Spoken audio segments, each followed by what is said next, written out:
Welcome back to Laugh to Keep from Crying. You're tuned in with CJanae After Dark. Always remember, I'm doing this to heal, never to hurt.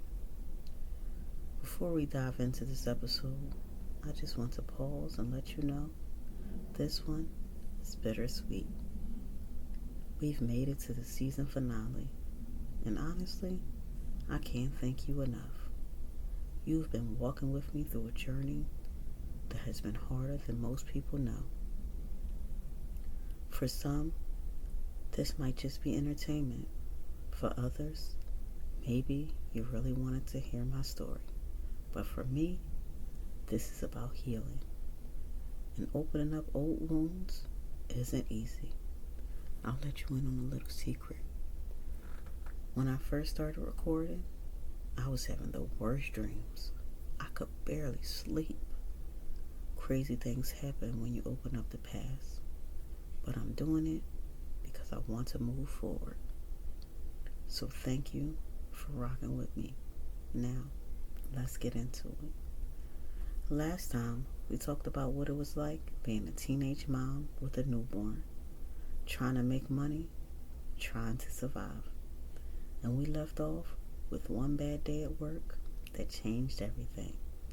So today, let's talk about it. So one day, I was at work like normal. I think it was the weekend and I was working a day shift. Me and the new manager weren't getting along very well. It felt like everything I did at work was suddenly wrong. I was getting fed up because it's not like I was making a ton of money anyway. But I kept trying to keep my composure because I wanted to keep my job. But then one day, changed everything. The manager called me into his office because he wanted me to do a certain task. I told him I wasn't feeling the greatest, especially after my C-section. He looked at me and said he didn't care, that if I wanted to keep my job, I needed to do it right now. We started arguing like we were a married couple. I'm sure everybody, customers, co-workers heard us because the office wasn't hidden in the back. It was right near the 1-hour photo section of the store. I had enough. I took off my vest, grabbed my stuff out my locker, and told him I quit. Everybody looked at me in disbelief when I walked out that office. People were asking what happened, but I didn't even stop to talk. I just looked straight ahead, walked out the store, and waited for what felt like an hour for the next bus to get home. I had to catch 2 buses, and the whole time I was angry, scared, and upset. But I also felt liberated, like I finally left a job that wasn't good enough for me or my baby girl. Still, I knew what came next. I had rent to pay, and how fast could I really get a new job? Especially when I couldn't use this one as a reference. When I got home, my family wondered why I was there so early. It was only an hour or 2 into my shift, and I did the worst thing I could do. I lied.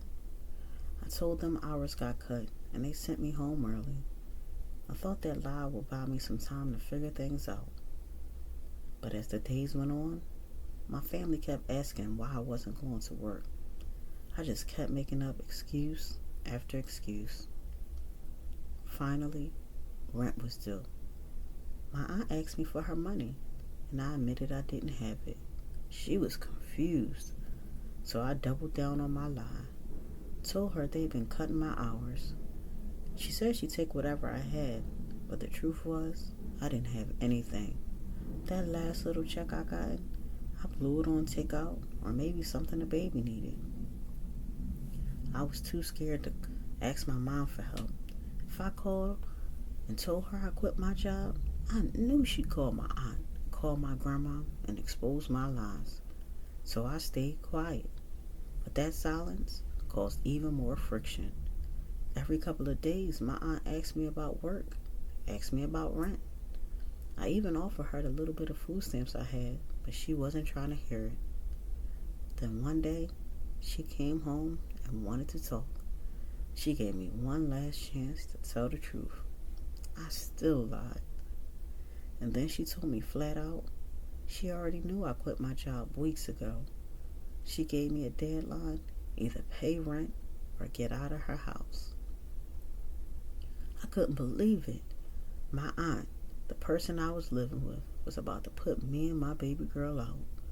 I tried to apologize, told her I was just scared, but at that point, she was done with me.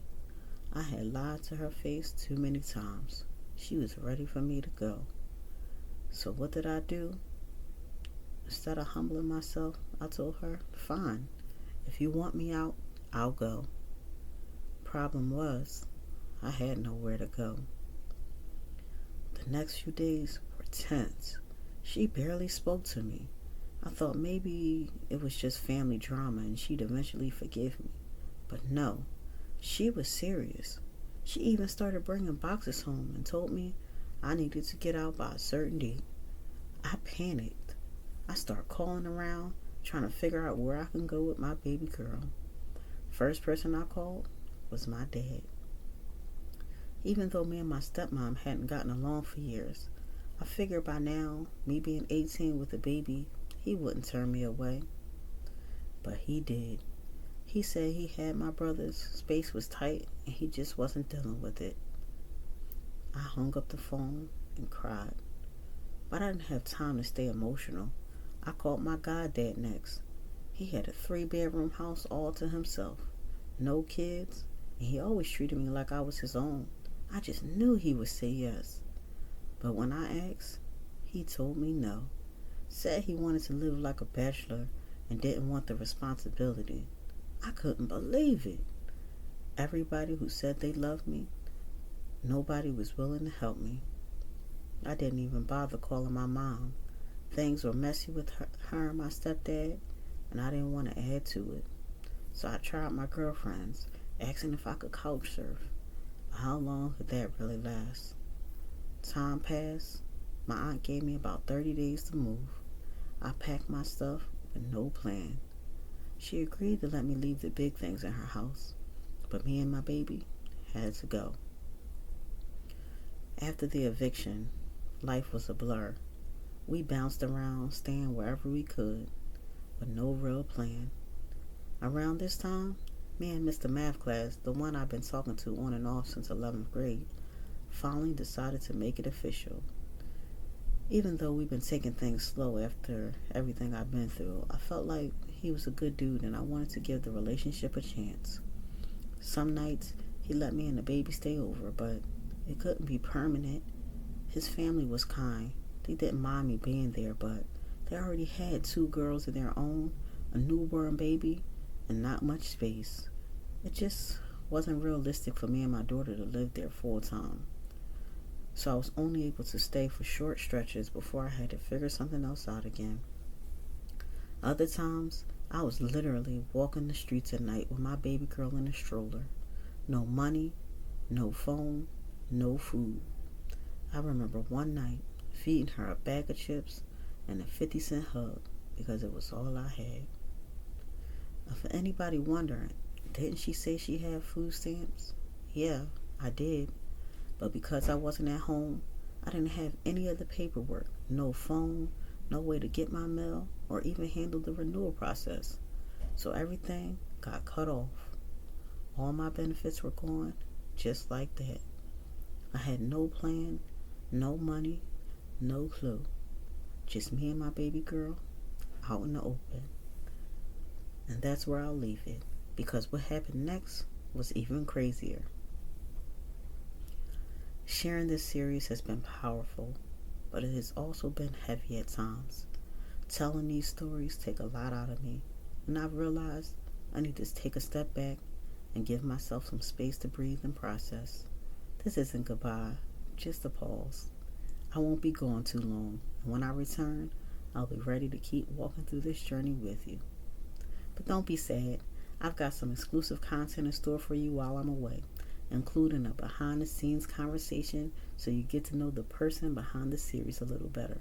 And when I hit 100 subscribers, I've got some giveaways lined up. To my day ones, thank you. To everyone who's listened since episode 1, reached out with comments, or simply walked with me through this journey, thank you from the bottom of my heart. If you love this series, please make sure you like, share, and subscribe if you haven't already. 6 episodes down, and the journey is just getting started. Season 1 ends here, but my journey is far from over. And trust me, you won't want to mix what happens next.